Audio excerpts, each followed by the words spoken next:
Bum bum bum ba-dum ba-dum bum bum bum bum bum ba-dum ba-dum bum bum bum bum ba-dum ba-dum bum bum bum bum bum ba-dum ba-dum bum bum bum bum ba-dum. Hello makers, and welcome to Sheer Stitchery. I'm Catherine Harris, and join me on our sewing journey. Today we're going to do a pattern review of the Doris dress. This is the first dress I made from the Sew Over It collection. What originally caught my eye with this indie pattern designer was the innate vintage feel of all of their articles. I am very much a 1940s, 50s, and 60s girl at heart. So let's get to it.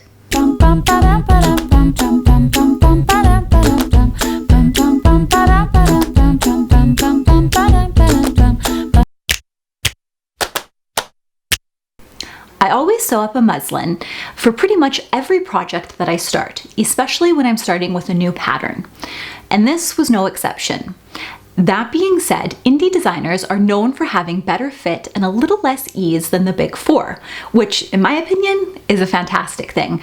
And one of many reasons why I love to support indie designers. This was very much true to size. In fact, I didn't have to make one single alteration on my muslin, and it turned up absolutely perfectly. Remember, before you start sewing, to always check the size chart to work out which size is best suited to you. This pattern comes in size 6 through 20. When laying out your pieces, ensure you correctly position on the grain line parallel to the salve edge. You'll see the little lines on each of the pattern pieces. As you'll see here, instead of clipping out the notches, I'm using my water-soluble marker in order to make the pattern markings. I just prefer this method over snipping into the fabric and cutting those notches. Right here, I am marking the notches for the bodice dart in the back and front pieces of our bodice. And then I'm going to take my ruler and draw parallel lines on this to make it a little easier when matching it up when we go to stitch in these darts. Before we sew the pieces together, we're going to stay stitch the neckline of the front and back bodice pieces with about a 1 centimeter seam allowance, which is on the edge of your presser foot. Next, we're going to take a single layer of fabric and finish the side and shoulder seams separately on both the front and back bodice pieces. I'm using an overlock here, or a serger, but you can also use a zigzag stitch to finish them. Or if you want to get creative, you can do some Hong Kong seams. And there you have it. You've got all of the serged edges on our bodice pieces. Now we're going to sew the darts in the bodice front. And with the right sides together, pin the bodice pleats together and stitch from the notch to the circle. And so you can see that I'm putting my pin in on the one side and I'm double checking on the other side to see that my pin is following both sets of lines that we drew earlier when transferring our pattern markings over. The nice thing about that is when you go to stitch it, you will be perfectly on the lines on both sides if you make sure that your pins line up. It's a nice little trick that I learned along the way.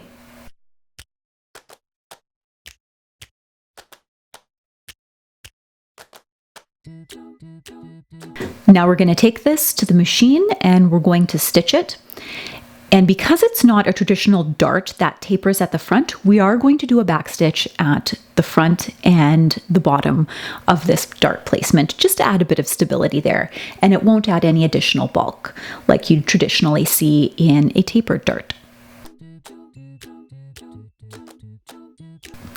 With right sides together, we're going to pin and stitch the back bodice pleats in place from the notch to the circle, just the same as we did with our front bodice pieces. Now we're going to press the pleats towards the side seams. Next up is the bodice back. And so we're going to stitch those pleats in place from the notch to the circle and press those pleats towards the center back. And now it is time to attach the front and back bodice pieces together. So with right sides together, we're going to pin and stitch the front and back bodice pieces together at the shoulder seams. Don't forget when sewing here that our seam allowance is 5/8 of an inch.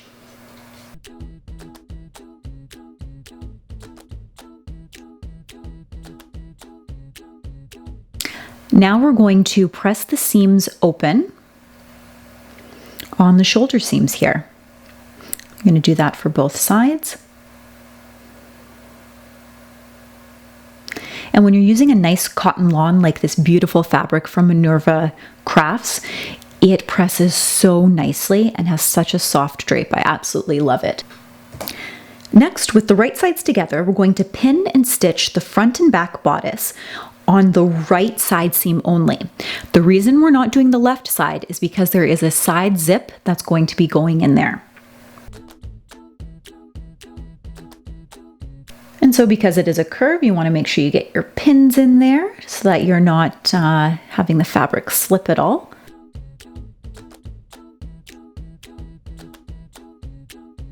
And once that is done, we're going to take it to the machine and get it stitched.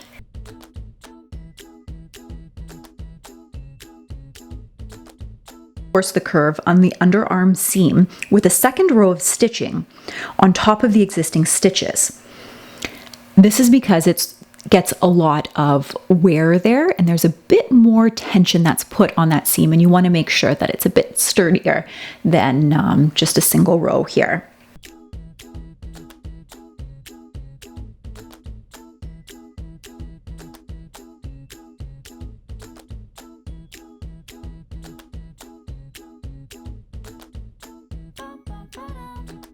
And after you've done that, you're going to want to clip the curves, but making sure not to clip through your stitching.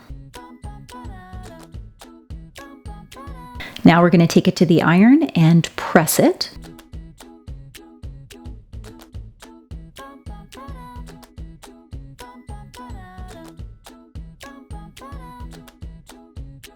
And what I like to do, I don't have a tailor's ham, so I just take a tea towel, roll it up, and use that as my pressing ham for my curves. One of these days I'll make myself a pressing ham. I'm surprised I haven't made one yet.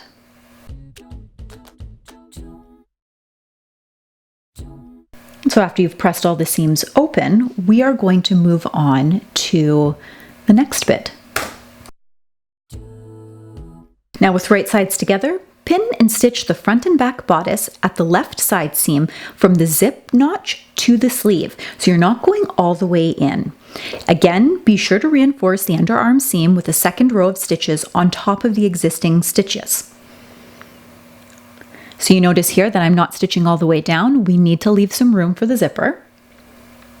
So it's just this short little corner here, and then up to the top of the sleeve hem. So you can see I've left that opening, and the other side is fully encased. Next, we're going to do the facing. So I've already stitched the facing pieces together and overlocked the edges of all of my facing pieces.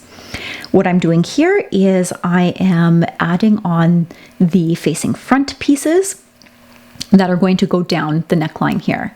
We're just going to stitch those, and these ones have a closer seam allowance along the edge here. And then we're going to take it over to our iron and we're going to press that so it lays nicely. With the right sides together, pin the facing to the bodice around the neckline and center front. You want to ensure that you're matching the shoulder seams and aligning the notches at the center front.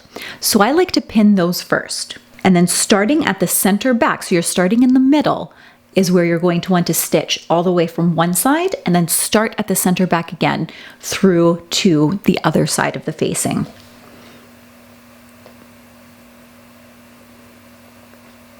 And when you do this, be sure to make a lot of pins so that things don't slip around. And one thing to note that I didn't show you in the video was that this facing does have interfacing fused onto it for added stability. You're really going to want that for the buttons when we're going to be putting those on in a bit here. So next you're going to take it to your machine and you're going to stitch that onto your dress, right sides together for both of them.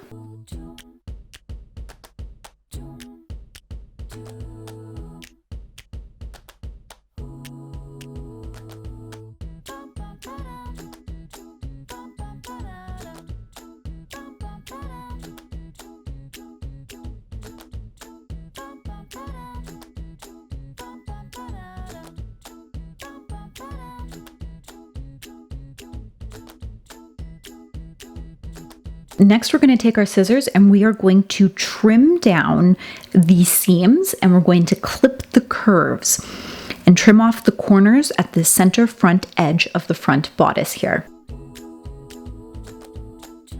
This will allow it to reduce some of that bulk that's in the facing.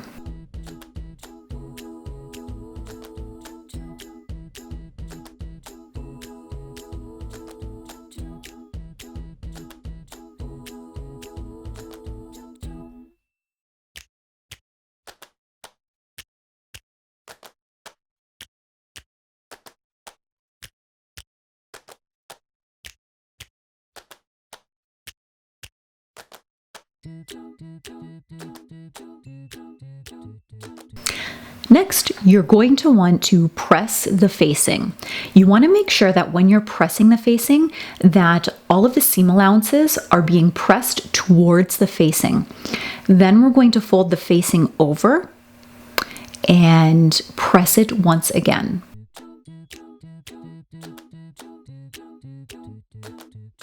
This will help us to get a nice crisp edge on the finished garment and the facing and help us when we do our understitching in the next step.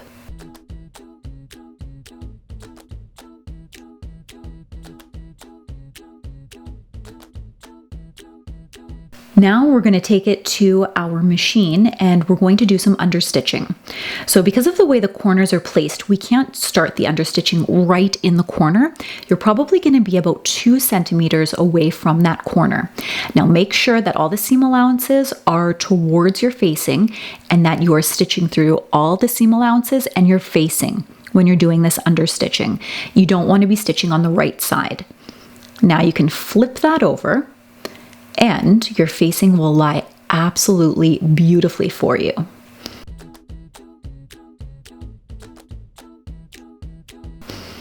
Next, we're going to measure for the overlap. It is about 3 centimeters at the base there. And so we're going to pin that. I like to pin it all the way down so that I know exactly where everything is lying.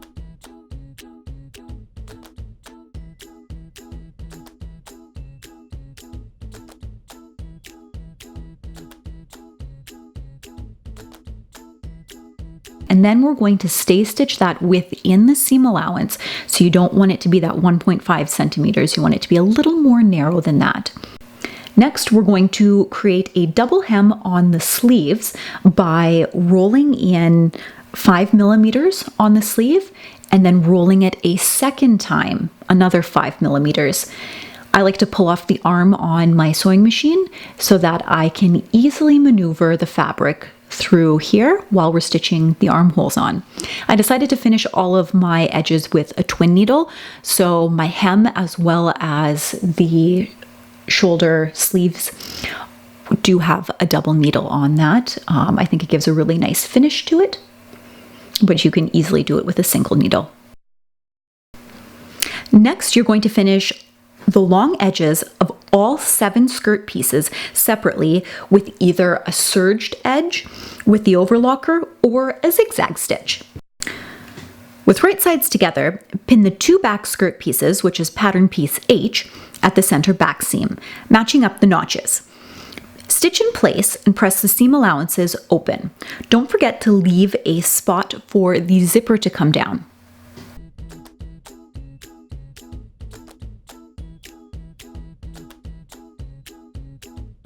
And with right sides together, I'm going to pin the two back side skirt pieces together.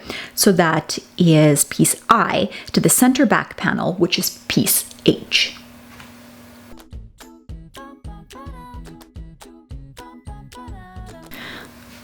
And ultimately, that's going to create a bit of a sandwich where you have pattern piece I, then pattern piece H, then pattern piece I.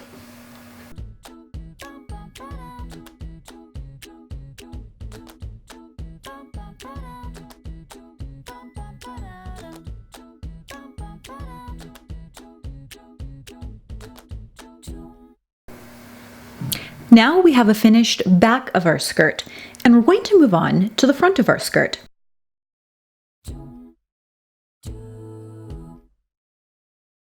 With right sides together, pin the two front side skirt pieces, G, to the center front piece, F, matching the notches and stitching in place. Don't forget to press the seam allowances open.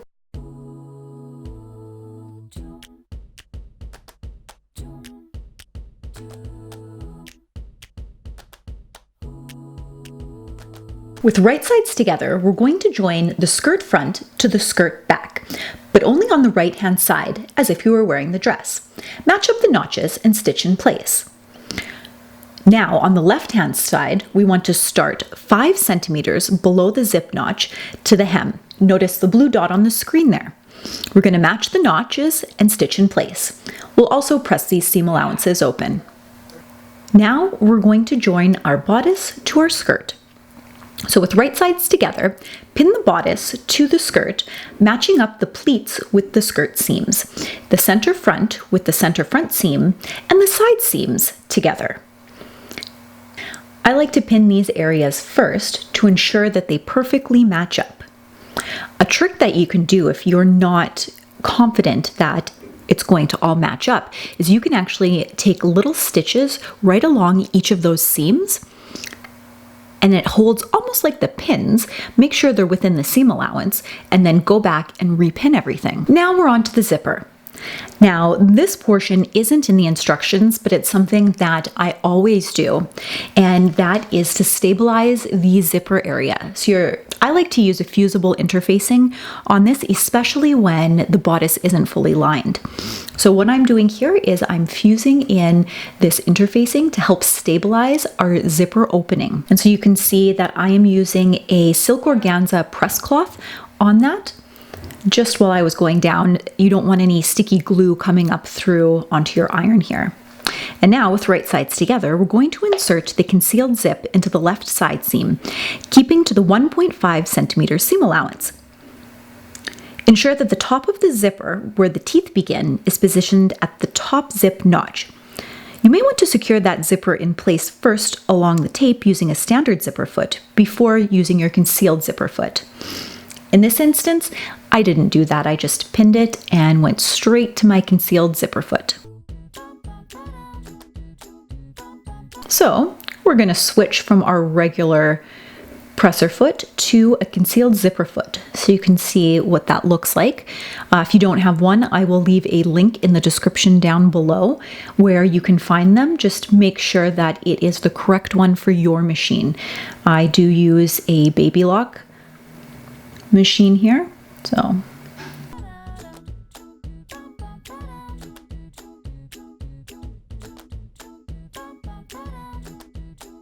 next we are going to do the stitching in the ditch. I like to secure this by hand. You can use a machine. I find that it's not as noticeable when you do it by hand, but where you see the shoulder seams, we are going to tack down our facing.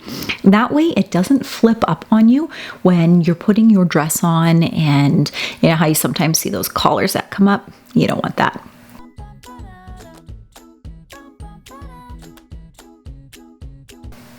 Next is the back belt placket.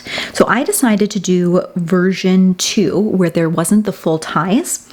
And so what I am doing is I am just going to put this together, right sides together, and stitch the back belt piece with a 1 centimeter seam allowance. Now that is key, so that is smaller than what we've used before. And I'm going to leave a little opening here. Then I'm going to trim the corners and I'm going to turn it right side out. So we have our belt placket. And now that it is turned out, I'm going to give it a little press. Voila! And our placket is done. So I decided to top stitch around the entire placket, as well as slip stitch the opening closed. Now in the instructions it says that you can gather the back using a ribbon to kind of tighten things up a little bit. So make sure that you measure that, and then you're going to want to stitch it in place just along those same side seams and along that top stitching so it looks just seamless. Make sure you do it on both sides here. And now we're on to the buttons. So what I like to do is, based on the size of my buttons, I like to place them out and then make sure that I've got them evenly measured, which I am using with my little ruler here. And then I am marking the placement of each of my buttons. Now I'm marking it on the top. That's not where I'm going to be putting the buttons. That's actually where I'm going to be putting the buttonholes. But it gives me an idea of where the center of my buttonhole is. So after I've drawn that on, I put on my buttonhole foot. And if you wanted a tutorial on using a buttonhole foot, just let me know in the comments down below. And I can also do one on doing hand-stitched buttonholes. Those are always lovely and for some couture elements.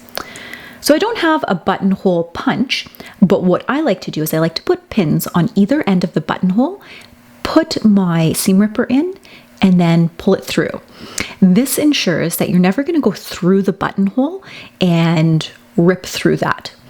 Another thing that I like to do after I have cut the buttonholes is put a little stay stitch on it to help glue those in. So what I'm doing here is I am marking the placement of the actual buttons. So through those holes, I'm putting my marker onto the other side after I pinned it in place, that 3 centimeter overlap. And so you can see there, and I outlined where those buttons are going to go. Then we're going to hand stitch them on. You could do them by machine if they were the other buttons where they have all the holes going through. These ones do not, so they are a hand stitched button. I like them because they are leather buttons on a wooden base, so 100% sustainable, which in my eyes, if we can reduce more plastic, that is absolutely fantastic. So I like to go through my buttons quite a bit. I tie them off, and then I like to bury the thread and pull it through. That way you're not losing many buttons.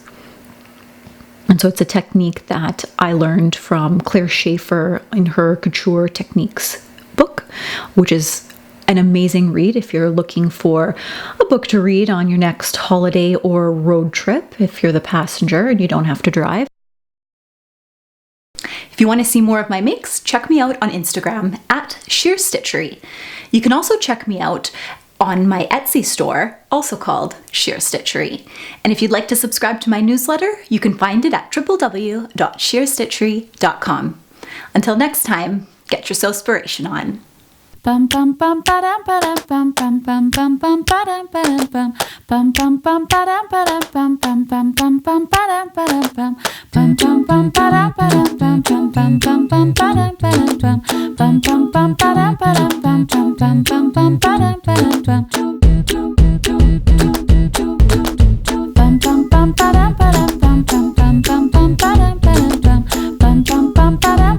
bum bum bum ba-dum ba-dum bum bum bum bum bum ba-dum ba-dum bum bum bum bum ba-dum ba-dum bum bum bum bum bum ba-dum ba-dum bum bum bum ba-dum bum bum ba-dum bum bum ba-dum bum bum ba-dum bum bum ba-dum bum bum ba-dum